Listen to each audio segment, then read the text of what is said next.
வணக்கம்.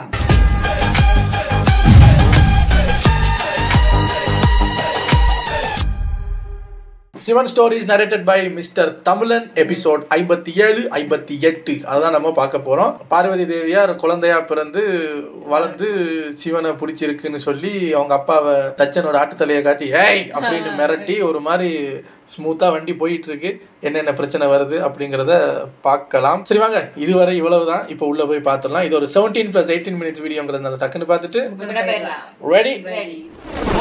நம்ம பார்வதி தேவி அவங்களோட முன் ஜென்மமான சதி தேவியை பார்த்து பேசி மகாதேவரும் முக்கியம், அம்மா அப்பாவோட சம்மதமும் முக்கியம். இது ரெண்டையுமே ரீச் பண்ணணும் அப்படின்னா அதுக்கு பொறுமை ரொம்ப முக்கியம் அப்படிங்கறத பத்தி எல்லாம் புரிஞ்சுக்கிட்டாங்க. வீட்டுக்கு வந்தவங்க அவங்க அம்மா கிட்ட போய் நான் உங்ககிட்ட பேசணும்னு சொல்றாங்க. இந்த உலகத்திலேயே நீங்க தான் ரொம்ப அன்பான ஒரு நல்ல அம்மா, வாங்கம்மா அப்படின்னு கூப்பிட்டு மீனாதேவியை உட்கார சொல்லி அவங்க கைய பிடிச்சு, அம்மா சின்ன வயசுல இருந்து இப்ப வரைக்கும் நான் உங்களுக்கு ரொம்ப தொல்லை கொடுத்துக்கிட்டு இருக்கிறேன். நீங்க எதெல்லாம் செய்ய கூடாதுன்னு சொன்னீங்களோ நான் அதையே தான் செஞ்சு கொண்டு இருக்கிறேன். நீங்க என்கிட்ட சொல்லி சொல்லி சொல்லி டயர்ட் ஆயிட்டீங்க. ஆனா எனக்கு நீங்க எதை செய்யாதேன்னு சொல்றீங்களோ அது எனக்கு புரியவே இல்லம்மா. புரியாமதான் இவ்வளவு நாளா இருந்தது. ஆனா இன்னைக்கு எனக்கு எல்லாமே புரிஞ்சிருச்சுமா. அதனாலதான் இனிமே உங்களுக்கு கவலை கொடுக்கிற எந்த ஒரு செயலையும் நான் செய்ய மாட்டேமா அப்படின்னு சொல்றாங்க நம்ம பார்வதி.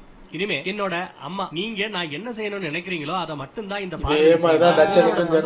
முக்கியம் அப்படின்னு சொல்றாங்க. இதையெல்லாம் கேட்ட பார்வதி தேவியோட அம்மா, ஆஹா என் செல்லக்குட்டி எவ்வளவு பெரிய பெரிய வார்த்தையெல்லாம் பேசுற, நீ எனக்கு எந்த ஒரு தொல்லையோ கஷ்டமோ கொடுக்கலமா, இதான் என்னோட உசுரு, நீ எப்பவுமே சந்தோஷமா இருக்கணும், நீ சந்தோஷமா இருக்கிறத பார்த்து நான் சந்தோஷப்படணும், அதுதான் என்னோட ஆசை அப்படின்னு சொல்றாங்க மீனாதேவி. அப்படியே பேசி ஒரே பாச போராட்டத்துல பார்வதி தேவி அவங்க அப்பா அம்மாவை கட்டிப்பிடிச்சுக்கிறாங்க. பார்வதி தேவி அவங்களாவே அவங்க அப்பா கிட்ட நாம சீக்கிரமே நம்மளோட ஹிமாலய ராஜ்யத்துக்கு போகணும்னு சொல்றாங்க. அப்படியே கட் பண்ணா இப்ப இவங்க எல்லாரும் ஹிமாலய ராஜ்யத்துக்கு வராங்க. அவங்களோட மக்கள் இவங்களை வரவேற்கிறாங்க. அப்போ இந்த ஹிமாலய ராஜ்யத்தோட குருதேவர் எல்லாரையும் வரவேற்கிறார். உங்க வருகைக்காக தான் இத்தனை வருஷமா நாங்க காத்து கடந்ததா சொல்றாரு குருநாதர். அப்போ மீனாவதி தேவி பார்வதி கிட்ட குருதேவர் கிட்ட ஆசீர்வாதம் வாங்கிக்கோன்னு சொல்றாங்க. அப்போ பார்வதி தேவி கைகூப்பி குருதேவரை வணங்குறாங்க. அப்ப அந்த குருநாதரோ தான் முன்னாடி கைகூப்பி நிக்கிறது அந்த ஆதிசக்தி அப்படிங்கறத உணர்ந்து, உங்களுக்கு நான் யாருமா ஆசீர்வாதம் கொடுக்கறதுக்கு அப்படின்னு ஒரு நிமிஷம் நினைச்சவரு அதுக்கு அடுத்த கணம் நீண்ட ஆயுளோட நல்லா இருக்கணுமா அப்படின்னு வாழ்த்துறாரு. அப்போ அங்க குருதேவரோட 2 மகள்கள் ஜெயா விஜயா அவங்க 2 பேரும் நம்ம பார்வதி தேவிக்கு நல்ல அறிமுகமாறாங்க.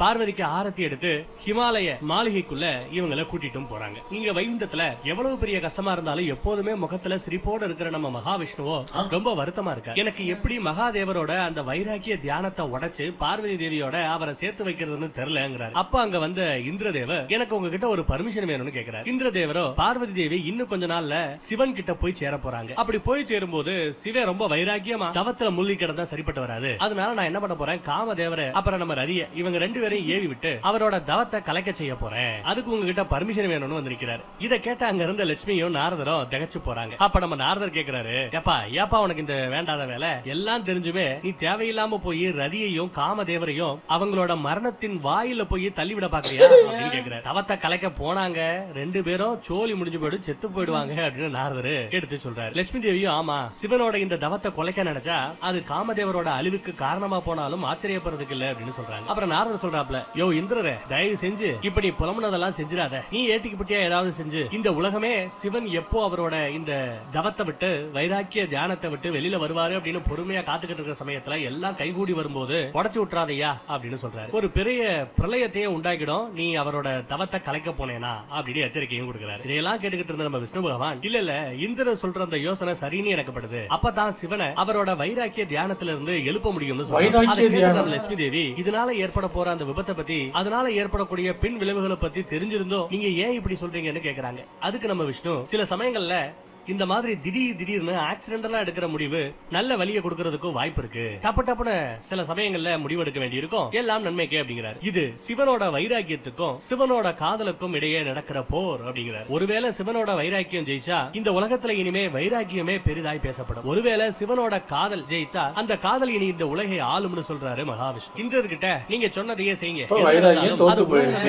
அப்படின்னு சொல்லிடுறாப்ல விஷ்ணு. அந்த பக்கம் நம்ம சிவனோ கண்ணையே திறக்காம ஆழ்ந்த தியானத்துல இருக்காரு. அந்த பக்கம் ஹிமாலயத்துல பார்வதி தேவிக்கு அவங்களோட அந்த 2 ஃப்ரெண்ட்ஸ் மாளிகையை சுத்தி காட்டிக்கிட்டு இருக்காங்க. அப்போ ஜெயாங்கிற பொண்ணு ராஜ்யசபையை காட்டி இங்கதான் எல்லா ராஜ ஆலோசனைகளும் தீர்ப்பு வழங்கப்படும் அப்புறம் அப்படிங்கிற மாதிரி வேற என்னத்தையாவது சொல்லணுமே சொல்லி யோசிக்கும் போது போதும் ராஜசபை பத்தி ரொம்ப பேசியாச்சு அப்படின்னு விஜயாங்கிற பொண்ணு சொல்றா. அவங்க பார்வதி கிட்ட, வா பார்வதி, நான் உன்ன ஒரு சூப்பரான இடத்துக்கு கூட்டிட்டு போறேன், அந்த மாதிரி ஒரு இடத்தை நீ கனவுல கூட நினைச்சு பார்த்திருக்க மாட்டேன் அப்படின்னு சொல்லி பார்வதி அங்க கூட்டிட்டு போறாங்க. அதே சமயம் மீனாவதி தேவியோ குருதேவரோட பொண்டாட்டி சுனந்தா கிட்ட, நாங்க எல்லாம் மாளிகையில் இல்லாதப்போ நீங்க நம்ம மாளிகையை நல்லா கவனிச்சிட்டு இருந்திருக்கீங்க, நாங்க இல்லாத சமயத்திலயும் மாளிகையை நல்லபடியா பாத்துக்கிட்டதுக்கு ரொம்பவே தேங்க்ஸ், நன்றி அப்படின்னு சொல்றாங்க. சுனந்தா அதுக்கு அந்த அம்மாவை பார்த்து, பார்வதி தேவிய உங்களோட சேர்த்து பாக்குறதுக்கு எனக்கு எவ்வளவு சந்தோஷமா இருக்கு தெரியுமா, பார்வதி ரொம்ப அழகா இருக்காங்க, ரொம்ப திறமையான பொண்ணு மாதிரி இருக்கு, ஒரு அழகும் திறமையும் சேர்ந்த ராஜகுமாரி அப்படின்னு சொல்லிட்டு அந்த பொண்ணை பாராட்டுறாங்க. மீனாவதி தேவியோ, ஆமா நீங்க சொல்றது சரிதான், அவ ராஜகுமாரி தான், ஆனா ஆசிரமத்திலேயே வளர்ந்ததுனாலயோ என்னவோ தெரியல, பார்வதிக்கு ராஜகுமாரியோட பழக்க வழக்கங்களையோ ராஜகுமாரிகளோட பண்பாட்டையோ கலாச்சாரத்தையோ அவளுக்கு என்னால சொல்லி கொடுத்து வளர்க்க முடியல. ஆனா இனிமே பார்வதிக்கு எல்லா வகையான பண்பாட்டு கல்வி கலாச்சாரம் எல்லாத்தையும் சொல்லி கொடுக்கணும். இந்த பண்பாட்டு கல்வியில சமைக்கிறதுல இருந்து ஒரு வீட்டை ஒரு குடும்பத்தை எப்படி நல்லபடியா நடத்துக்கிறது, வீட்டையும் நாட்டையும் எப்படி சிறப்பா எடுத்துக்கொண்டு போறதுக்கு உட்பட எல்லாத்தையுமே சொல்லி கொடுக்கணுங்கிற மாதிரி பேசிக்கிறாங்க. ஆனா நம்ம சுனந்தாவோ, பார்வதி ஒரு ராஜகுமாரி, அவளுக்கு நாட்டை எப்படி வழிநடத்துறதுன்னு சொல்லி கொடுத்தா பரவாயில்ல, வீட்டை வழிநடத்துறத பத்தி எல்லாம் எதுக்கு சொல்லி கொடுக்கணும், சமைக்கிறத பத்தி எல்லாம் சொல்லி கொடுக்கிறது கொஞ்சம் ஓரா தெரியலையா அப்படிங்கிற மாதிரி கேக்குறாங்க. இந்த வேலையை செய்யறதுக்கு தானே ஏகப்பட்ட வேலையாட்கள் வேலைக்காரிங்க மாளிகை முழுக்க இருக்காங்க அப்படின்னு சொல்றாங்க. ஆனா மீனாவதி தேவியோ அப்படி இல்ல சுனந்தா, பார்வதி என்னதான் ஒரு ராஜகுமாரியா இருந்தாலும் அவளும் ஒரு பொண்ணு தானே, அதனால எல்லா பொண்ணுங்களும் கத்துக்கிற மாதிரி ராஜகுமாரியா இருந்தா கூட அவளோட வீட்டை பராமரிக்கிற பொறுப்பு அவளோடது அப்படிங்கிறாங்க. அதனால இன்னைக்கு நாம பார்வதிக்கு சமைப்பது எப்படின்னு சொல்லி கொடுக்கணுங்கிறாங்க. நீங்க கிச்சனுக்கு போய் எல்லாம் தயாரா எடுத்து வைங்க, நான் வந்துடுறேன்னு சொல்றாங்க. அப்ப அங்க வர்ற பார்வதியோட அப்பா எல்லாத்தையும் கேட்டுட்டு வராரு. எதுக்கு பார்வதிக்கு இப்பயே வீட்டு வேலை சமைக்கிறது எல்லாம் சொல்லி கொடுக்கணும், அவ இன்னும் சின்ன பொண்ணு தானே அப்படிங்கிறாரு. அதை கேக்குற மகாராணி, உங்க பொண்ணு என்னைக்கு உங்களுக்கு சின்ன பொண்ணு தான், ஆனா அவ என்னைக்கு கல்யாண வயசை தொட்டு நிப்பா அப்படின்னு நம்ம யாருக்குமே தெரியாது, அதனால இப்போல இருந்தே நம்ம எல்லாத்தையும் சொல்லி கொடுத்தாதான் புகுந்த வீட்டுக்கு போய் அவளால எல்லாத்தையும் பாத்துக்க முடியும்னு சொல்றாங்க. அப்படியே கட் பண்ணா அந்த பக்கம் பார்வதியோட ஃப்ரெண்ட் விஜயா ஏதோ ஒரு அற்புதமான எந்த ஊர்ல இருந்து பார்த்தாலும் தெரியுது மவுண்டைன் வியூ. அவங்க சொன்ன மாதிரியே பனிகளால் மூடப்பட்ட அந்த மலைகள் ரொம்பவே அழகா இருக்கு. ஹிமாலய மலை பர்வதத்துல நிறைய சின்ன சின்ன மலைகளும் இருக்கு. அதுல ரொம்ப அழகான மலை தான் நம்ம சிவனோட இருப்பிடமான அந்த கைலாய மலை. அதுக்கு நேர் ஆப்போசிட்ல இந்த பக்கம் இருக்கிறது தான் அற்புதமான அமரநாத் குகை. அங்க நிறைய தேவர்களும் முனிவர்களும் தியானம் செய்வாங்க அப்படிங்கிற மாதிரி விஜயாங்கிற அந்த பொண்ணு எடுத்து சொல்லிக்கிட்டு, ஐயா அங்க சுத்தி இங்க சுத்தி அவர் குடியிருக்கிற அந்த கோய்க்கு பக்கத்திலே வீடு வாங்கிட்டு வந்திருக்கீங்க, அவர் குத்தி வச்ச அந்த இது அங்கேயே நிக்கிறது. ஐயா வீட்டை மாத்துங்க சார், இல்லாட்டி அவஸ்தைப்படுங்க. நாங்க என்ன சார் இந்த ஏரியாவில் போய் வீடு வாங்கியிருக்கீங்க, ஐயோ இந்த பொண்ணோட அம்மாக்கு தெரிஞ்சா இப்ப என்ன ஆகும், பக்கத்திலே வந்துட்டீங்க. இதையெல்லாம் கேக்குற நம்ம பார்வதி தேவிக்கோ சிவனோட ஞாபகம் வந்துட சிவனோட சிலையவே கையில வச்சுட்டு பாத்துட்டு இருக்காங்க. அப்போ சின்ன வயசுல அவங்களுக்கு நடந்ததெல்லாம் ஞாபகம் வருது. ததீசி முனிவர் இந்த சிலையை உன்னோட புருஷன் சொல்லும் போதே பார்வதி ரொம்ப அறிவா ததீசி முனிவர் கிட்ட, இவர் என்னோட புருஷன் சொல்லிட்டீங்க, ஆனா இவரை நான் எப்போ எங்க பாப்பேன்னு கேட்டிருக்காங்க. அப்போ ததீசி முனிவர், நீ இன்னும் கொஞ்ச அரண்மனைக்கு போயிடுவேன், அங்கதான் நீ அவரை பாப்ப அப்படின்னு வேற சொல்லிருப்பாரு. அப்போ இதுக்கு தான் நம்ம பார்வதி தேவி சீக்கிரமா ஹிமாலய ராஜ்யத்துக்கு வரணும்னு அவங்க அப்பா கிட்ட சொல்லிருக்காங்க. சிலையை கையில வச்சுக்கிட்டு இருக்கிற பார்வதி கிட்ட அவங்க ஃப்ரெண்ட்ஸ், யார் இவர், யாரோட சிலை இது அப்படின்னு கேக்குறாங்க. அதுக்கு பார்வதி சின்ன வயசுல சொன்ன மாதிரியே இவர் தான் என்னோட புருஷன் சொல்றாங்க. அதை கேட்ட இவங்க 2 பேரும் செமையா சிரிக்கிறாங்க. இந்த பக்கம் பார்வதியோட அப்பா அம்மா இன்னும் பேசிக்கிட்டு தான் இருக்காங்க. பார்வதியோட அப்பா இன்னும் புகுந்த வீட்டுக்கு பார்வதி போறதுக்கு ஏகப்பட்ட காலம் இருக்கு அப்படின்னு நம்ம மீனாதேவி கிட்ட சொல்றாரு. அதை கேட்கிற மீனாதேவியோ, நம்ம பொண்ணு கண்ணை மூடி கண்ணை திறக்கிறதுக்குள்ள பெரிய பொண்ணு ஆகிடுவா, நான் எல்லாத்தையும் பாத்துக்கிறேன், நீங்க ஒண்ணு கவலைப்படாதீங்க அப்படின்னு சொல்றாங்க. இந்த பக்கம் திரும்பி நம்ம பார்வதியை காட்டுறாங்க. பார்வதி தேவி தான் நண்பர்கள் கிட்ட, ஏன் என்ன பார்த்து இப்படி சிரிக்கிறீங்க அப்படின்னு கேக்குறாங்க. அதுக்கு அவங்க ஃப்ரெண்ட்ஸ், இவரை நீ பாத்துருக்கிறியா,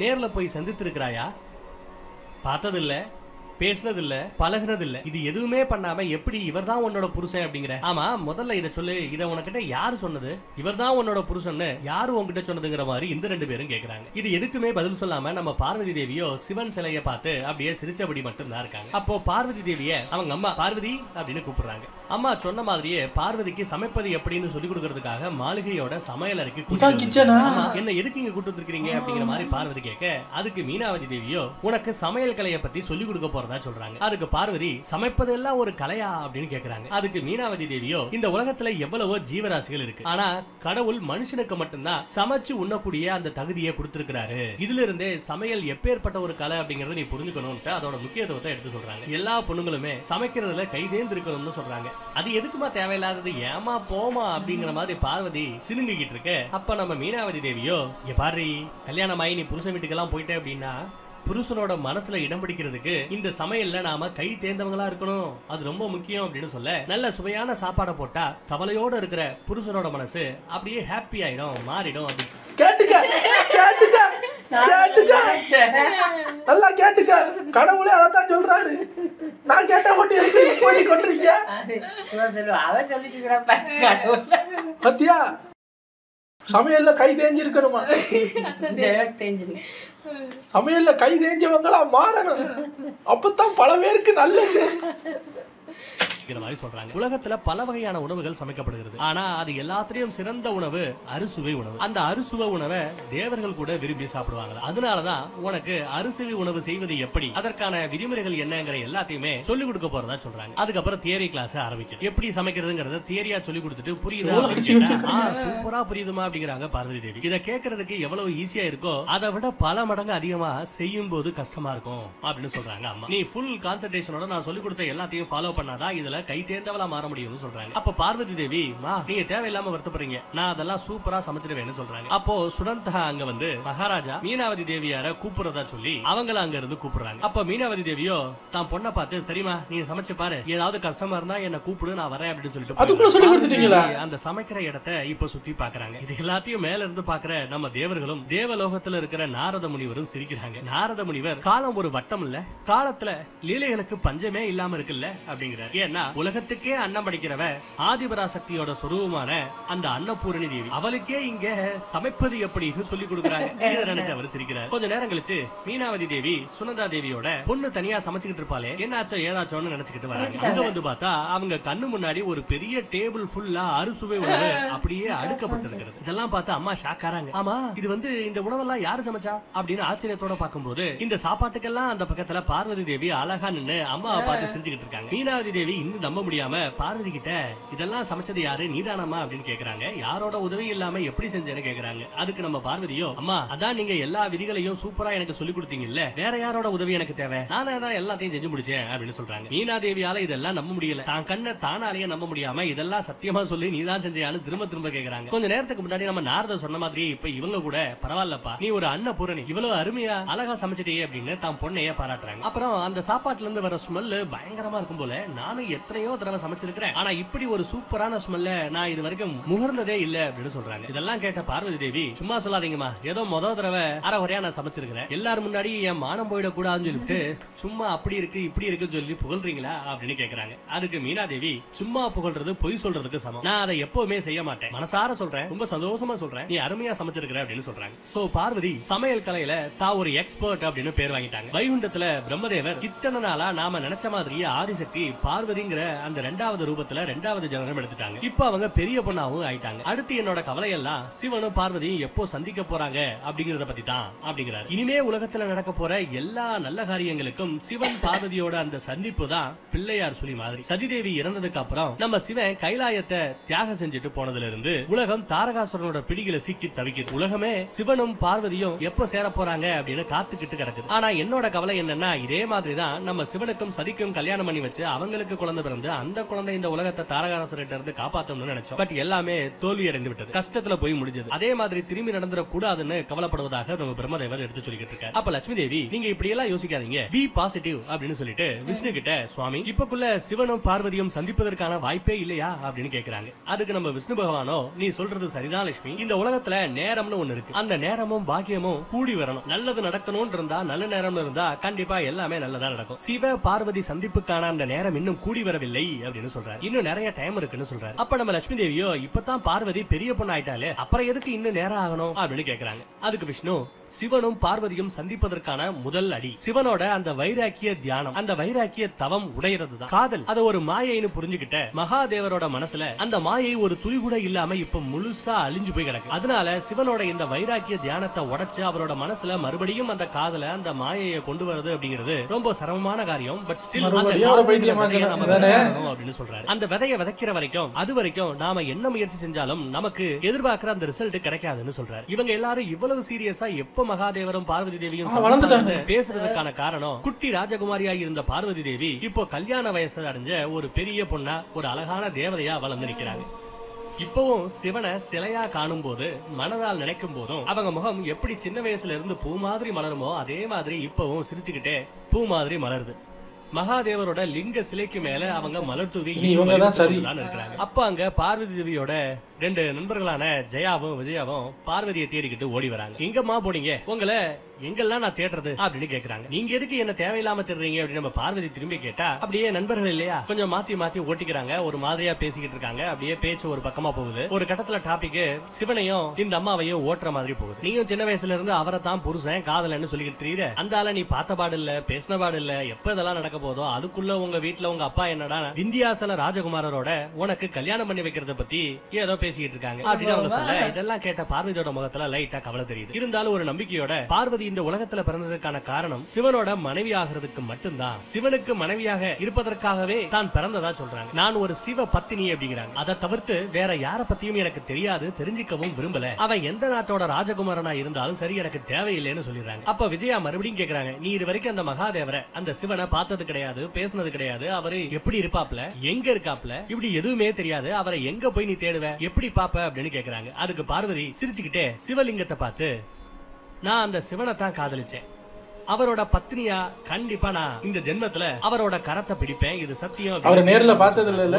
என்னோட மகாதேவர் என் சிவன் என்னை நோக்கி வர முடியவில்லை என்றால் நானே அவர்கிட்ட போவேன் அப்படின்னு சொல்றாங்க. அதுக்கு விஜயா, நீ எங்க போய் அவரை தேடுவேன்னு கேக்குறாங்க. அதுக்கு பார்வதி, என்னோட மனசு சொல்லுது, என் மணவாளன் இந்த ஹிமாலயத்துல உள்ள ஏதோ ஒரு குகைக்குள்ளதான் இருக்காருன்னு என் மனசு சொல்றதா பார்வதி சொல்றாங்க. அவர் எங்க இருந்தாலும் அவரை தேடி கண்டுபிடிச்சு காலாகாலத்துக்கும் அவரை நான் அடைஞ்சே தீருவேன் அப்படின்னு சொல்றாங்க பார்வதி தேவி. இங்க சிவபெருமான சுத்தி பனிமூட்டமா இருந்தாலும் அவர் ஆழ்ந்த தியானத்துல இருக்கார். பார்வதி ரொம்ப நம்பிக்கையோட இங்க இருக்கிற ஏதோ ஒரு குகையில தான் சிவன் இருப்பார்னு சொன்னதுனால வீட்டுக்கு போகாம இவங்க எல்லாம் சேர்ந்து ஹிமாலய மலையில இருக்கிற குகைகள்ல ஏதாவது குகையில சிவன் இருப்பாரா அப்படின்னு தேட ஆரம்பிச்சாங்க. ஆனா எங்க தேடியும் எந்த ஒரு விஷயமும் சிவன் சம்பந்தப்பட்ட விஷயங்கள் எதுவுமே அவங்களுக்கு தெரிய வரல. இதனால பார்வதி கொஞ்சம் சோகமாயிடுறாங்க. இனிமே தேட வேணாம்னு பார்வதியோட பூ மாதிரி மலர்ந்துகிட்டு இருந்த அந்த முகம் வாடி போய் சொல்லுது. அதே வாடிய முகத்தோட வீட்டுக்கும் போறாங்க. அந்த வாடிய முகத்தை பாக்குற சுனந்தா தேவி ஏதோ ஒண்ணு இந்த பொண்ணோட மனசை கஷ்டப்படுத்திக்கிட்டு இருக்கு அப்படின்னு புரிஞ்சுக்கிறாங்க. அப்போ பார்வதியோட அம்மா மீனா தேவி சமையல் அறையில சமைச்சுக்கிட்டு இருக்காங்க. அதை பாக்குற பார்வதி தேவியோ, நான் தான் சமையல் செய்ய வந்துட்டேன்ல, நீங்க எதுக்கு இந்த வேலையெல்லாம் செஞ்சிட்டு இருக்கீங்கன்னு கேக்குறாங்க. அதுக்கு மீனா தேவி, மாமா வந்து உட்காரு, இனிமே நீ கிச்சன்ல எந்த வேலையும் செய்ய வேண்டாம், எப்படியும் புகுந்த வீட்டுக்கு போய் நீ தான் இதெல்லாம் செய்ய போற, அது வரைக்கும் இங்க ரெஸ்ட் எடு அப்படின்னு சொல்றாங்க. எனக்கு எல்லாம் ஒரே ஒரு ஆசைதாமா, உனக்கு ஒரு அருமையான மாப்பிள்ளை கிடைக்கணும், அவரு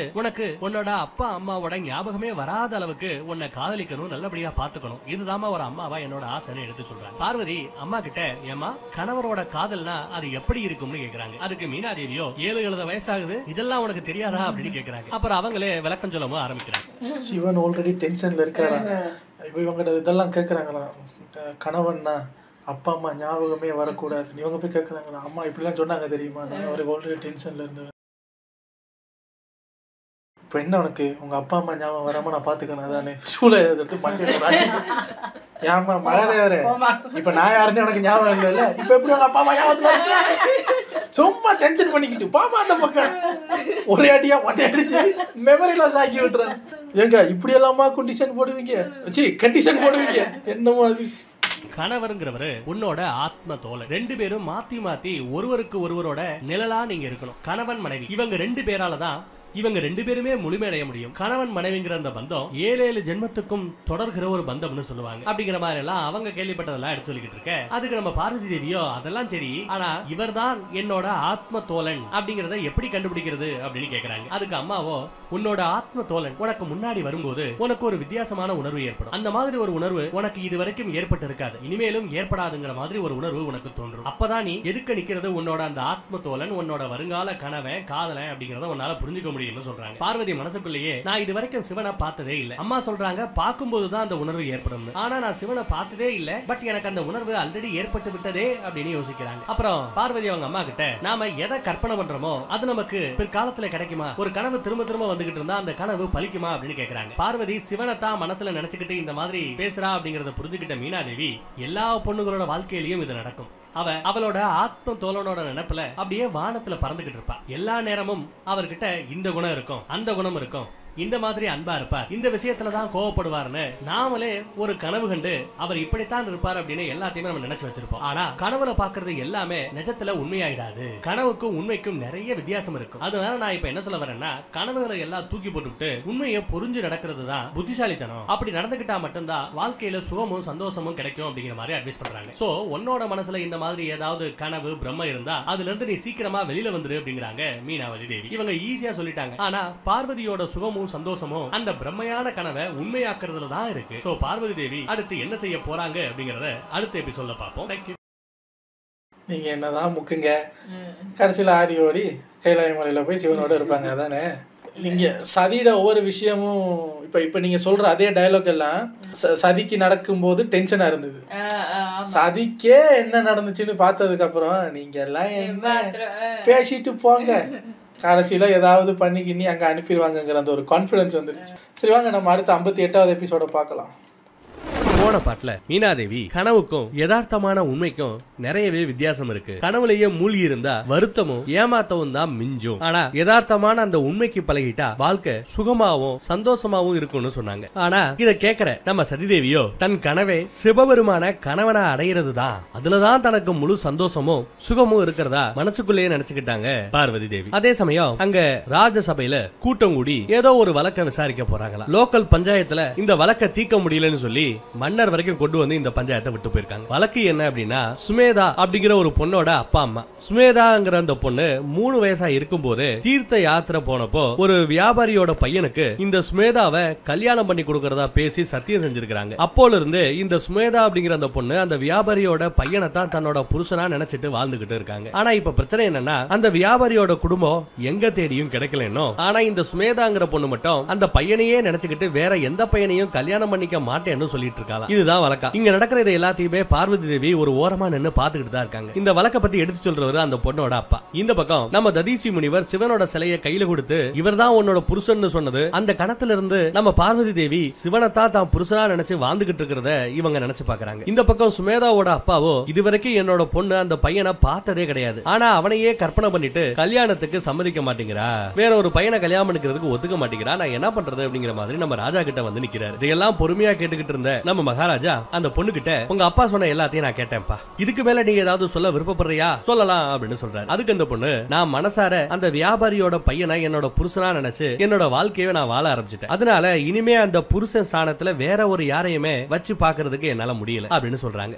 அதுக்கு நம்ம ராஜா, ஏமா நீ அந்த பையனை ஒரு தடவை கூட பார்த்தது இல்லையே, அவனோட குணம் எப்படி இருக்கும், கருப்பா சிவப்பா பழக்க வழக்கம் எப்படி இருக்கும்னு எதுவுமே தெரியாது, நீ எப்படி அந்த பையனை புருஷனா ஏத்துக்கிட்ட அப்படின்னு கேக்குறாரு. நீ அந்த பையனை ரொம்ப உயர்வா கற்பனை பண்ணிக்கிட்டு அந்த கற்பனையிலேயே புருஷனா அவனை நினைச்சுக்கிட்டு வாழ்ந்துகிட்டு இருக்க அப்படிங்கிற மாதிரி சொல்றாரு. இதுல அர்த்தம் இல்லங்கிற மாதிரி சொல்ல வராரு. எது அர்த்தமற்ற காதலா? இந்த வார்த்தையை கேட்டதும் பார்வதி தேவிக்கு கோவம் வருது. இந்த வழக்கோட கதையும் நம்ம பார்வதியோட கதையும் கிட்டத்தட்ட ஒரே மாதிரி இருக்குல்ல அப்படின்னு நினைக்கும் போதே பார்வதி தேவி திடீர்னு சபைக்கு முன்னாடி வந்து, நானும் தான் சிவனை நேர்ல பார்த்தது இல்ல, இருந்தாலும் அவருக்காகவே காத்திருந்து அவரை மட்டுமே காதலிச்சு கட்டினா அவரை தான் கட்டுவேன் அப்படின்னு இப்போ ஒத்த கால நான் நிக்கிறேன். இது வெறும் கற்பனை காதல் இல்ல, இது என் வாழ்க்கையோட உண்மை. நீங்க அந்த பொண்ணு கிட்ட கேட்டீங்களே இது அர்த்தமற்ற காதல்னு, அப்போ என்னோட காதலையும் அர்த்தமற்ற காதல் சொல்றீங்க? நான் அந்த சிவனை கற்பனையிலேயே காதலிச்சா கூட என்னோட காதல் அவருக்காக நிஜத்தில் காத்து கொண்டிருக்கும் அப்படின்னு சொல்றாங்க. அந்த சிவனுக்காக நான் இப்ப காத்துக்கிட்டு இருக்கேன், அதை விடுறதையோ அவர் வருவார் அப்படிங்கிற அந்த நம்பிக்கையை இழக்கிறதோ உயிரை விடுறதுக்கு சமம்னு சொல்றாங்க. என்னடா நம்ம பார்வதி இப்படி எல்லாம் சபையில நடுவுல புகுந்து பேச மாட்டாலே அப்படின்னு நினைச்சா நாம நினைச்சது சரிதான், இதெல்லாம் ஜஸ்ட் கனவு, இப்படி எல்லாம் பேசினா நல்லா இருக்குமே அப்படிங்கிற மாதிரி பார்வதி தேவி நினைச்சு பார்த்திருக்காங்க. அம்முட்டு இந்த பக்கம் மகாராஜா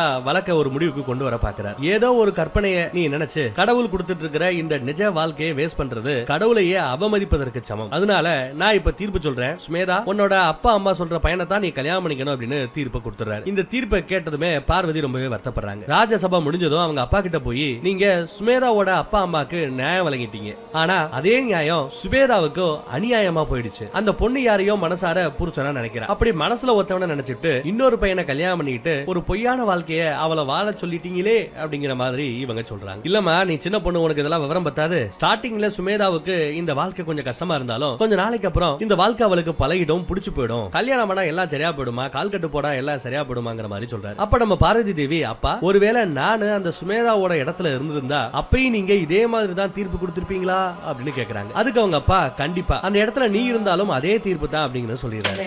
நாய்த்தலை எடுத்து வை, இவருக்கு ஒரு நாய்த்தலை பாசல். ஆட்டுத்தலைய பார்த்தும் திருந்தல ஐயா, அவருக்காவது ஆட்டுத்தலை அழகா இருந்தது, நாய்த்தலை பார்த்து உஷாரா இருந்துக்குங்க. ஆனா எனக்கு தெரியும் என்னோட பொண்ணு அப்படி எதுவும் செய்ய மாட்டானு அப்படிங்கிற மாதிரி ஒரு நம்பிக்கை வார்த்தையும் உதிர்த்து விட்டு போகிறார் அப்பா. பார்த்தா பக்கத்துல நம்ம மீனா தேவி இருக்காங்க, பார்வதியை சாப்பிட கூப்பிடுறாங்க. இல்ல எனக்கு பசிக்கலன்னு சொல்லிவிட்டு அந்த அம்மா அங்க இருந்து போயிடுறாங்க. எல்லாத்தையும் வைகுண்டத்துல இருந்து பாக்குற நம்ம நாரதமுனி இப்படியேதான் நாம பார்வதி தேவியோட அந்த நம்பிக்கை கொஞ்சம் கொஞ்சமா உடஞ்சு போறத பாத்துக்கிட்டே சும்மா இருக்கணுமா அப்படின்னு விஷ்ணு பகவான் கிட்ட கேக்குறாரு. அப்ப நம்ம விஷ்ணு பகவானோ, கவலைப்படாதீங்க நாரதரே, பார்வதி தேவிக்கு சிவன் மேல இருக்கிற இந்த காதலை யாராலையும் அழிக்க முடியாது, குறைக்க முடியாது. ஏன் தேவி பார்வதியே நினைச்சா கூட சிவனின் மேல அந்த காதலை அவங்களால அழிக்க முடியாது அப்படின்னு கட்டன் ரைட்டா சொல்றாரு. என்ன இதுல காத்து கிடக்கிறது கஷ்டம் தான், ஆனா சிவன் பார்வதி சந்திக்கிறதுக்கு காத்திருப்பு, பொறுமை இது எல்லாம் அவசியம். எந்த அளவுக்கு பார்வதி காத்திருக்கிறாங்களோ அந்த அளவுக்கு சிவ பார்வதி காதல் முழுமை பெறும் அப்படிங்கிறார். சிவன் பார்வதியோட காதல் வெறும் காதல் கிடையாது, அது ஒரு தவம். அந்த தவத்தோட முடிவுல பார்வதிக்கு சிவனே வரமா கிடப்பாரு. பார்வதி தேவி தைரியமாவும் நம்பிக்கையோடவும் இருக்கிறது முக்கியம்னு சொல்றாரு விஷ்ணு பகவான். ஆனா இங்க நம்ம பார்வதி தேவியோ கொஞ்சம் கொஞ்சமா அவங்க தைரியத்தை இழந்துகிட்டே போற மாதிரி தெரியுது. அம்மா அப்பா சொன்னது எல்லாத்தையும் இவங்க நினைச்சு பார்த்துக்கிட்டே இருக்காங்க. அப்போ என்னோட வாழ்க்கையே ஒரு கற்பனையா, நான் ஒரு கற்பனை நபரை தான் காதலிச்சுக்கிட்டு இருக்கேனா அப்படின்னு சொல்லிட்டு கையில சிவனோட உடுக்கியை பார்த்து சோகமா பேசிக்கிட்டு இருக்காங்க. அப்போ அவங்களோட ஃப்ரெண்ட்ஸ் ஜெயா விஜயா ரெண்டு பேரும் பார்வதியை பார்த்து, பார்வதி நாங்க ஒரு புது குகையை கண்டுபிடிச்சிருக்கோம், அங்க நிறைய ரிஷிகளும் முனிகளும் தவம் பண்ணிக்கிட்டு இருக்காங்க, உன்னோட சிவனும் அங்க இருக்கிறதுக்கான வாய்ப்பு அதிகமாவே இருக்கு, பார்க்கலாம்.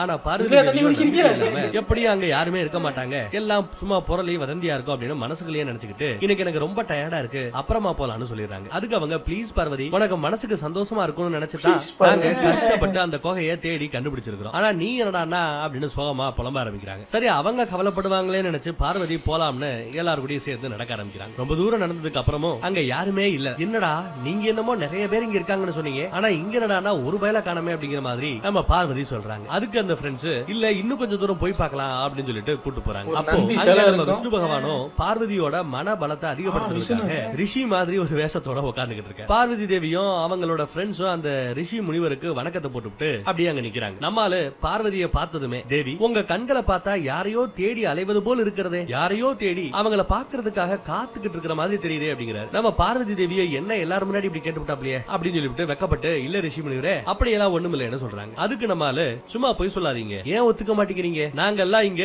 ரிஷிகளும் முனிகளும் உட்கார்ந்துகிட்டு இருக்கோம், உங்க கண்களை பார்த்தாலே உங்க மனசுல என்ன இருக்குங்கிறத எங்களால தெரிஞ்சுக்க முடியும்னு சொல்றாரு. ஆனா நீங்க காத்திருந்து காத்திருந்து வெறுத்து வெக்தி அடைஞ்சிட்டீங்க, ஏன்னா நீங்க தேடுறது உங்களுக்கு கிடைக்க மாட்டேங்குது, உங்க பக்கத்துல கூட வர மாட்டேங்குது. பட் தேவி இப்படி கூட இருக்கலாம்ல, நீங்க யார தேடுறீங்களோ அவரும் இந்த உலகத்துல உங்களை தான் தேடிக்கிட்டு இருந்துட்டு இருக்கலாம். எப்படி நீங்க யார இந்த உலகத்துல கற்பனையா தேடிட்டு இருக்கீங்களோ அதே நபர் உங்களையும் இதே உலகத்துல தேடி திருந்து கொண்டு இருக்கலாம் இல்லையா? அதனால இந்த காத்திருப்பு எல்லாம் நீங்க சந்திக்கிற வரைக்கும் தான், ஆனா கண்டிப்பா ஒரு நாள் நீங்க சந்திப்பீங்க அப்படின்னு அருள்வாக்கு சொல்றாரு. அதை கேட்கிற நம்ம பார்வதி, என்ன இவர் இப்படி பேசுறாருன்னு நினைச்சிட்டு அவருக்கு ஒரு வணக்கத்தை போட்டுவிட்டு அங்க இருந்து வீட்டுக்கு கிளம்பிடுறாங்க. நெக்ஸ்ட் சீன்ல பார்த்தா பார்வதி தேவி வீட்டுல தூங்கிட்டு இருக்காங்க. பட் அவங்களால நிம்மதியா தூங்கவே முடியல. நம்ம ரிஷி பேசுனது காதுல ஒய்யின்னு ஓடிக்கிட்டே இருக்கு. அப்ப திடீர்னு அங்க படுக்கையில வச்சிருந்த அந்த உடுக்க கீழே விழுந்து தானா ஆடுது. கீழே விழுந்து ஆடும்போது அந்த சத்தத்துல பார்வதி தேவி கண்ணை முழிச்சு பாக்குறாங்க. அந்த உடுக்கிய கையில வச்சு அதையே பாத்துட்டு இருக்காங்க. திடீர்னு பலமா காத்து வீச ஆரம்பிக்குது. பார்வதி தேவிக்குள்ள ஏதோ ஒரு சக்தி புகுந்த மாதிரி காட்டுறாங்க. அந்த சக்தி கிடைச்சதும் பார்வதி தேவி மாளிகையில இருந்து அந்த மலை பாதையில நடந்து போய் கரெக்டா சிவனுடைய அந்த சூலம் இருக்கிற அந்த குகை கிட்ட போயிடுறாங்க. அந்த சூலத்தையே பார்த்துட்டு நிக்கிறவங்க சிவனுக்கு ரொம்ப பிடிச்ச அந்த இசைக்கருவியான உடுக்கிய சூலத்துல இப்ப கட்டுறாங்க. சோ ஃபைனலா சிவனுக்கு சொந்தமான அவரோட உடுக்க அதோட இடத்துக்கு சரியா இப்போ போய் சேர்ந்துருச்சு. சேர்த்தது யாரு? நம்ம பார்வதி. அதை கட்டுன உடனே அவங்க உடம்புக்குள்ள இருந்த அந்த சக்தி வெளியே போயிடுது. அந்த சக்தியை தாங்க முடியாமலே இவங்க ஒரு மாதிரி ஆறாங்க. குளிர் வேற, குளிர தாக்க பிடிக்க முடியாம அந்த சூலாயுதத்துக்கு கீழேயே நம்ம சிவனோட குகைக்கு வெளியிலேயே இவங்க மயக்கம் போட்டு கீழே விழுந்துடுறாங்க. இங்க மாளிகையில மீனாவதி தேவி பார்வதி எங்கேயுமே இல்லையே, ஆளக்காணம் அப்படின்ட்டு எல்லா இடத்துலயும் தேடிட்டு இருக்காங்க. அப்ப நம்ம பர்வதராஜன், நீ கவலைப்படாதீங்க, பார்வதிக்கு ஒண்ணு ஆகாது, நம்ம விஷ்ணு பகவான் பார்வதி தேவியை கண்டிப்பா காப்பாத்திடுவாரு அப்படின்னு நம்பிக்கை வாக்குகளை எடுத்து சொல்லிக்கிட்டு இருக்காரு. அப்ப நம்ம ராஜா தன்னோட பொண்ணுங்க, நிறைய பொண்ணுங்களை பெத்து போட்டுருக்காரு இல்லையா, எல்லா நதிகளா நாடு முழுக்க பரவி ஓடிக்கிட்டு இருக்காங்க. அந்த நதியா ஓடக்கூடிய தன்னோட பொண்ணுங்க கிட்ட எல்லாத்தையும் சொல்லி பார்வதி தேவியை தேட சொல்றாங்க. அதுக்கப்புறம் சேனைகளையும் தேட அனுப்புறாரு. கூட நானே வரேன் அப்படின்னு மீனா தேவி வேற சொல்றாங்க. அப்ப ராஜா, இல்ல மகாராணி, நீங்க வீட்டுல இருந்து நம்ம கடவுளான விஷ்ணு பகவான வேண்டுங்க, அவரோட அருள் கிரகமும் நமக்கு முக்கியம் அப்படிங்கிற மாதிரி சொல்றாரு. அப்ப மீனா தேவி, என்னோட எல்லா பொண்ணுங்களும் நதியாக மாறி உங்க உலகத்துல இருக்கிற மக்களோட தாகத்தை தீக்கிறாங்க. என்னோட 2 பசங்க மலையா இருந்து உலகத்தையே காப்பாத்துறாங்க. ஓ, இவங்களுக்கு 2 பசங்க இருந்திருக்கானுங்க, அவங்க மலையாயிட்டாங்க போல. என்னோட பொண்ணு கங்காவை பிரம்மதேவர் சொர்க்கத்துக்கே கூட்டிட்டு போயிட்டாப்ல. கடைசியில எனக்கு ஒரே ஒரு பொண்ணு பார்வதி தான் மிச்சம் இருக்கு, அவளையும் எங்க கிட்ட இருந்து பிரிச்சிடாதீங்க, அவளை காப்பாத்துங்கன்னு அழுது வேண்டாங்க மீனாவதி தேவி. அப்ப நம்ம பார்வதியோட ஃப்ரெண்ட்ஸ், பார்வதி ரொம்ப நல்லவ, ஒரு ஈ காக்காக்கு கூட துரோகம் நினைக்காதவ, நம்ம ராஜ்யத்துக்கும் பெருசா இப்ப எதிரிகள் யாரும் கிடையாது. அப்படி இருக்க பார்வதிக்கு எதுவும் ஆயிருக்காது, பயப்படாதீங்க அப்படின்னு நல்ல விதமா 4 வார்த்தையை எடுத்து சொல்லிட்டு இருக்காங்க. அப்ப மீனா தேவி சொல்றாங்க, உங்களுக்கு தெரியாதமா, சின்ன வயசுல இருந்து பார்வதிய சிவன்கிற ஒரு சங்கடம் சூழ்ந்தே இருக்கு.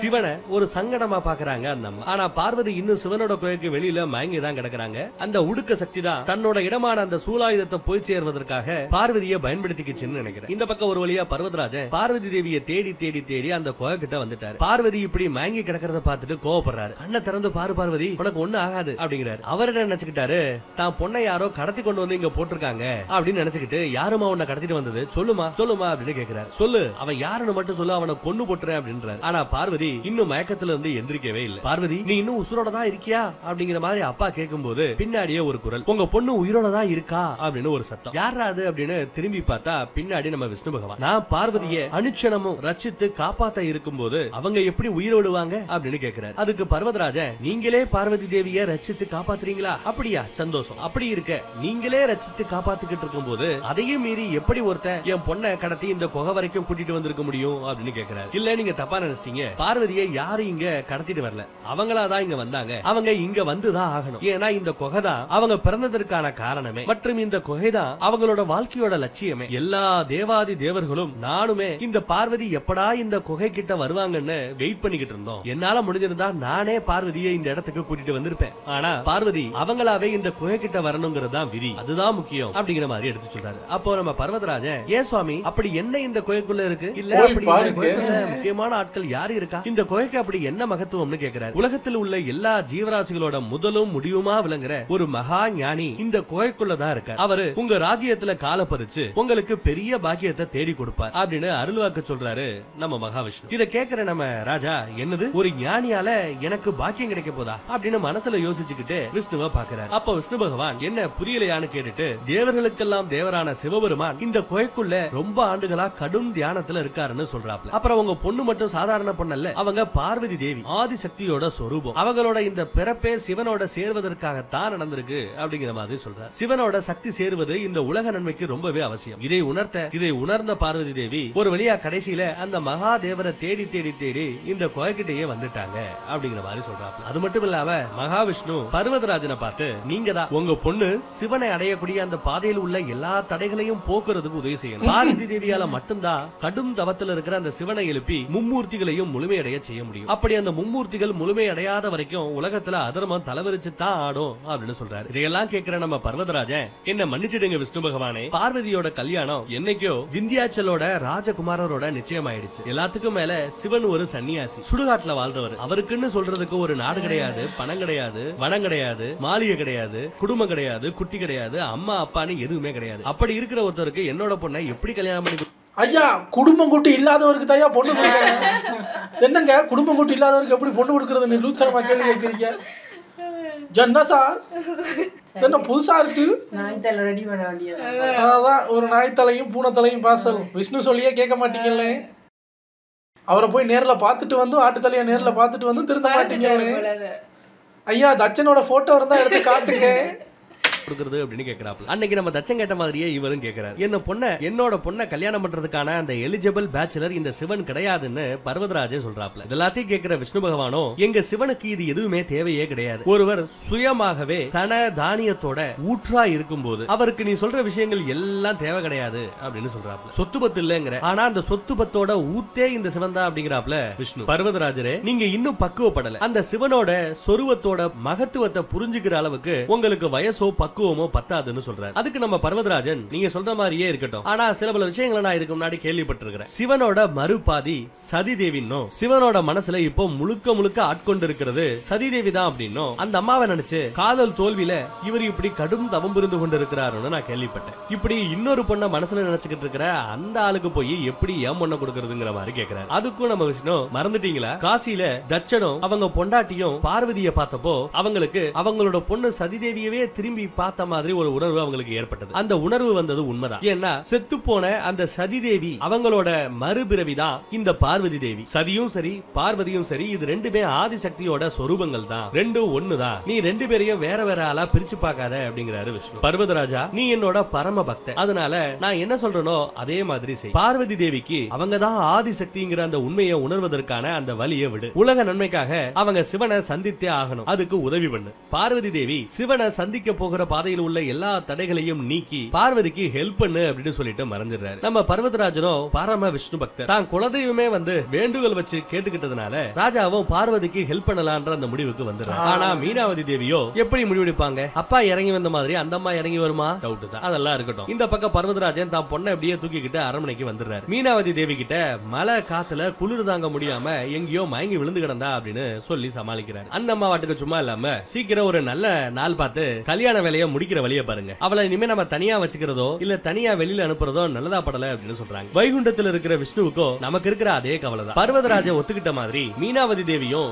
சிவனுக்கும் சக்திக்குமான அந்த இணைப்பை ஒத்துப்பாங்களா அப்படிங்கிறது மில்லியன் டாலர் கேள்விதான். ஆனா லட்சுமி தேவியும் ரொம்ப ஷுவரா சொல்றாங்க அந்த அம்மா கண்டிப்பா ஒத்துக்காது. அதனால பார்வதி தேவி தான் முதல்ல அவங்க யாரு, அவங்களுக்கு ஏன் இதெல்லாம் நடக்குது அப்படிங்கிற எல்லா உண்மைகளையும் அவங்க தெரிஞ்சுக்கணும். ஒரு சாதாரண மானிட பிறவியா இல்லாம தெய்வ சக்தியா மாறி சிவனுக்கு இணையா இருக்கணும். தெய்வ சக்தியோட இருந்தாங்கன்னா அதுக்கப்புறம் மீனா தேவியை சம்மதிக்க வைக்கிறதுங்கிறது பார்வதிக்கு ஒன்னும் பெரிய விஷயமா இருக்காதுங்கிற மாதிரி நெக்ஸ்ட் சீன்ல பார்த்தா நம்ம சிவன் இப்போ ஒரு சிலையாவே இல்ல ஒரு நிழல் மாதிரியே நிக்கிறார். அப்ப நம்ம பார்வதி தேவி போய் ஆசையா நம்ம சிவனோட தோல்ல கை வைப்பாங்க. கை வச்ச உடனேயே பார்வதி தேவி முழுசா அடுத்த கணமே தீயில எரியுறாங்க. என்னடா அப்படின்னு யோசிக்கும் போது பார்த்தா பார்வதி தேவி இப்படி ஒரு கெட்ட கனவு கண்டு முழிக்கிறாங்க. ரொம்ப பயந்து போய் அம்மாவை கட்டி பிடிச்சிட்டு அழுகுறாங்க. என்னாச்சுமா அப்படின்னு மீனா தேவி விசாரிச்சா அதுக்கு பார்வதியோ என்ன சுத்தி என்னமா நடக்குது, ஒருவேளை எல்லாரும் சொல்ற மாதிரி சிவனை அடையிறது தான் என்னோட வாழ்க்கையோட லட்சியமா, ஆனா அந்த சிவனை கனவுல காணும் போது எனக்கு ஏன் இப்படி பயமா இருக்கு, சிவன் கனவுல வந்து என்ன ஏன் இப்படி பயமுறுத்துறாரு அப்படின்னு கேள்வி மேல கேள்வி கேட்கறாங்க. இதெல்லாம் கேட்டந்தம்மா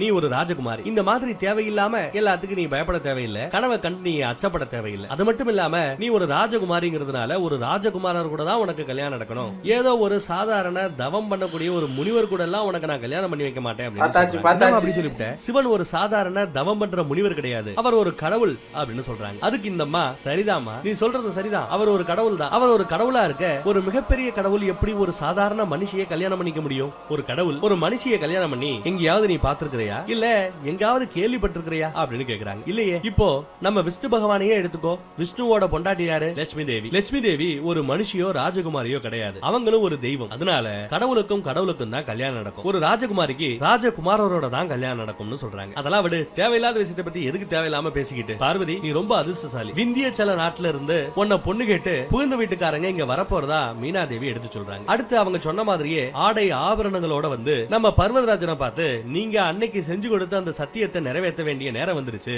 என் பையன் ராஜகுமாரரான தண்டக்கு பார்வதியை கல்யாணம் பண்ணி தர சொல்லி பர்வதராஜனோட சம்பந்தி. இவர் எஸ்னோட எந்த பதிலுமே சொல்ல முடியாம பர்வதராஜன் கொஞ்ச நாள் நீங்க இங்கேயே தங்க, நான் கல்யாணத்தை பத்தி அப்புறம் பேசுறேன் அப்புறம் பேசிக்கலாம் அப்படிங்கிற மாதிரி ஏதோ சொல்லி சமாளிக்கிறாரு. அப்படியே கட் பண்ணா நம்ம பார்வதி தேவியை காட்டுறாங்க. அவங்களுக்கு என்ன சுத்தி என்ன நடக்குது அப்படிங்கிறது தெரியாத மாதிரி இதுக்கு ஏதாவது ஒரு விமர்சனமே கிடையாதா அப்படிங்கிற மாதிரி அந்த சிவன் காலாகாலமா தவம் செஞ்சுக்கிட்டு இருக்கிற அந்த அமர்நாத் குகையிலேயே இவங்க வெளியில இருந்து பாத்துக்கிட்டே இருக்காங்க. அப்ப அங்க வர்ற மீனா தேவி பார்வதி இப்படி நின்று அந்த அமர்நாத் குகையை பாத்துக்கிட்டு இருக்கிறத பார்த்து பார்வதி நீ இன்னும் அந்த சிவனை நினைச்சுக்கிட்டே இருக்க, இது நம்மளோட துர்பாக்கியம், அந்த ததிசி முனிவரோட ஆசிரமத்துல நாம கொஞ்ச நாள் போய் தங்கணும் பாத்தியா, அதுதான் நம்ம பண்ண தப்பு, அவங்க சொன்ன அந்த கதைகளை வச்சுதான் சிவன் மேல உனக்கு அந்த லவ் வர ஆரம்பிச்சிச்சு, அதனால இப்ப நம்ம ஒரு கஷ்டப்பட்டுக்கிட்டு இருக்கோம், துரதிருஷ்டம் எல்லாம். இப்ப நம்ம ததிசியோட ஆசிரமத்துல மண்டபத்துல இல்ல, நம்மளோட மாளிகையில இருக்கும். உன் மனசுல இருக்கிற தேவையில்லாத அந்த சிவன் பற்றி அந்த எண்ணங்கள் எல்லாத்தையும் தூக்கி ஏறி உன்னோட கல்யாணம் ராஜகுமாரரான அந்த தண்டக்கு கூட தான் நடக்க இருக்கிறது. நாங்க முடிவு பண்ணிட்டோம். உங்க அப்பாவுக்கு இதுக்கு முன்னாடி வரைக்கும் சம்மதமா தான் இருந்துச்சு. ஆனா திடீர்னு என்னவோ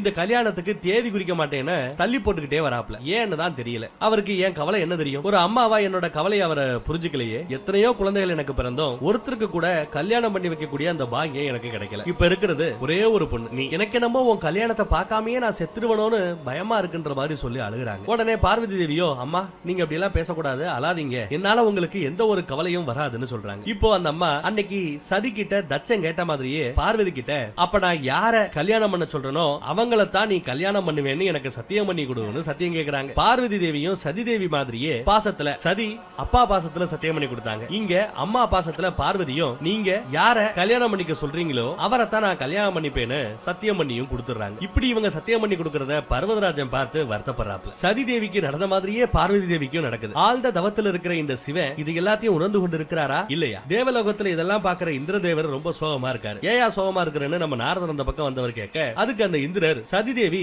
அவங்க அப்பா கிட்ட சத்தியம் பண்ண மாதிரியே இப்ப பார்வதி தேவி அவங்க அம்மாவுக்கு சத்தியம் பண்ணி கொடுத்துட்டாங்க. இப்ப நம்ம என்ன பண்றது? இதுவும் சதியோட அந்த கதை மாதிரியே போய் சிவசக்தியோட இணைப்பு சாத்தியம் இல்லாம போயிடுச்சு அப்படின்னா சக்தியோட இந்த பிறவியும் வேஸ்டா போயிடும். அடுத்த ஒரு பிறவி பிறந்து அவங்க சிவனோட சேர்றவரை இந்த தாரகாசுரனோட டார்ச்சரை நாங்க தாங்கித்தான் ஆகணும். என்ன பண்றதுன்னு தெரியாம ஒரே புலம்பலா இருக்க, அதுக்கு நம்ம நாரதர் இதுக்கு ஒரே ஒரு வழிதான் இருக்கு. நானே நேரா போய் மீனா தேவி கிட்ட என்ன ஏதுன்னு பேசி பார்க்கலாம்னு முடிவு பண்ணிட்டேங்கிறாரு நாரதர். நாரதர் அப்படி என்ன பேச போறாரு? நாரதரோட பேச்ச கேட்டு மீனா தேவி இறங்கி வருவாங்களா அப்படிங்கறதெல்லாம் அடுத்த பாட்டுல தான் பார்க்க போறோம். நெக்ஸ்ட் பாட்டுல சந்திப்போம். தேங்க்யூ.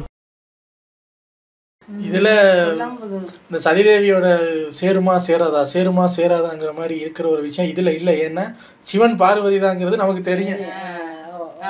அதனால இப்ப பார்வதி பேர் வச்சதுனால கன்ஃபார்மா இவங்க தான், என்னதான் நீங்க ஆடினாலும் சேரதான் போறாங்கிற மாதிரி இருக்கும். அதனால தச்சன் மேல வந்த அந்த கடுப்பு எதுவும் இங்க இவங்க மேல வர மாட்டேங்குது. எனிவே சீக்கிரம் சந்திச்சு தாரகாசுரனை போட்டு தள்ளுங்க. உங்களை நாளைக்கு வந்து சந்திக்கிறேன். Take care.